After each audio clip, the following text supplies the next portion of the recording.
Hi guys, this is Rutwich and welcome to Learnator, the place to embrace the learnings of the greatest learners. Today we will be touching a question that is why entrepreneurship. Now for the guys who don't know what entrepreneurship is, it is like similar to business, and it is a willingness to take risks and develop and organize a business venture so as to get something out of it. So the question is why entrepreneurship? To answer this question, I would be using the cash flow quadrant, which I have learned about from Robert Kiyosaki. And by the way, if you haven't read his books, I highly recommend that you go read his books. So anyways, the question is why entrepreneurship? The cash flow quadrant is what we were talking about, and it is a general Cartesian plane that which we have all learned about in mathematics, and it has 4 quadrants. Each quadrant has one element.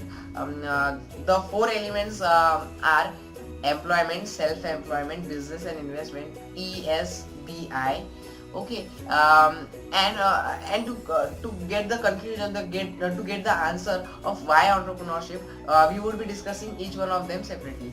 Okay, so first of all, let us talk about employment. Now, according to Robert, it is the worst way to earn money.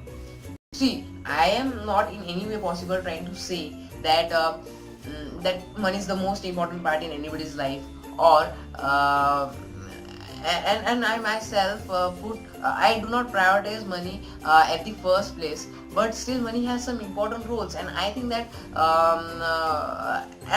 it is important that we have good financial literacy.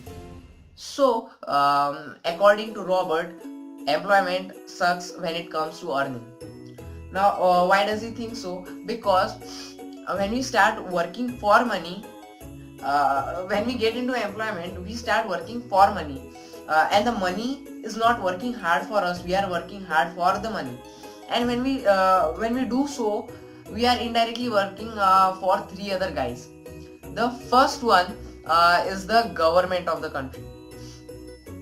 We are paying taxes, right? So that is how we work for the government, and this is the thing we cannot and we shouldn't avoid doing. But the second guy for whom we would be working, if we are working for money, would be the company we are working for.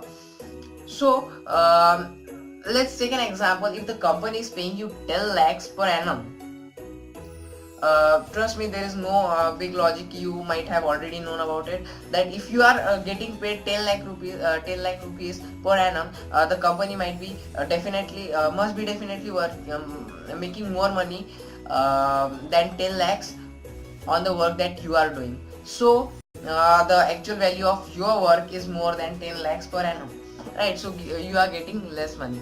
Then the third guy for whom you might be working when you are working for money is the banks. Either you put in the savings in banks, or take loans. At the end of the day, the bank is winning. So you would be the last person whom you would be paying to, right? Now so this is why he says that employment sucks when it comes to money, right? Now let us talk about self-employment. This is quite similar to employment itself. Just the difference is that you don't have any boss, but still at the end of the day you are still working for money. The money that you are earning, or the money that you have, is not working hard for you. So and what happens here is that in self-employment, there are systems, and in those systems you have to be present. You have to be working so as to earn money. If you stop working, the system collapses. You cannot earn anything once you stop working, right? Now this is the difference creating factor between self-employment and business. In businesses, what happens is that You build the systems, and those systems keep on working for you. Those systems keep on creating money for you, no matter what you are working, either you are working or not. So the systems are self-sustaining. You get into the business quadrant when you are able to leave your business for at least 6 months and do anything else. Either you get into some another business, or like just use the leisure time in any way possible. Okay, but you are able to leave your business for at least 6 months, right? Now let us talk about the fourth quadrant, and that is the investment quadrant. This quadrant is really very interesting quadrant,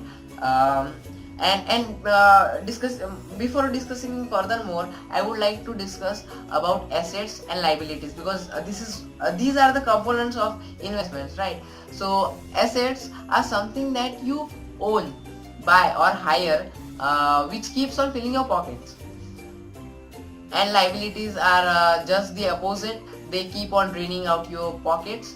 Now let us talk about lower class people and middle class people. Problem with these guys, and what happens with the rich class, or the upper class guys. What happens with them? The lower class people buy liabilities. They clearly buy liabilities. Okay, now it is not like they are poor and hence they are buying liabilities. It is that they are buying liabilities and hence they are in the lower class, right? The second group, that is the middle class group. This is quite interesting because these guys like confidently buy liabilities which they think are assets. Okay, if you don't believe me, let's take up an example of your house. Most of the people think that their house is an asset, but trust me, it is not an asset, because asset is something which is generating money. Is your house generating money? Your house starts generating money when you start something into house. Either you give it on rent, or start some home-based business. In those situations, your house is an asset. But unless and until you are doing so, it is an asset, and if you are not doing it, then it becomes a liability, especially when you have bought the house on loan. So your house is not actually an asset. But people would say, every time we consult any bank officer or manager, they list our house as an asset. Trust me, it would be an asset for them, but it is not an asset for us. Because are we going to sell it? No. But the banks would, if the circumstances are like that, and they have to sell it, they would sell it. But we would be more reluctant to sell the houses, right? So the asset is not for us, it is an asset for the bank. Now so it is important that you keep on investing, and these business and investment things, these two things go hand in hand, these go parallelly. You get into the business, people work for you, people generate money, and that money you put into investment, the money generates money, right? So this is how it should go on.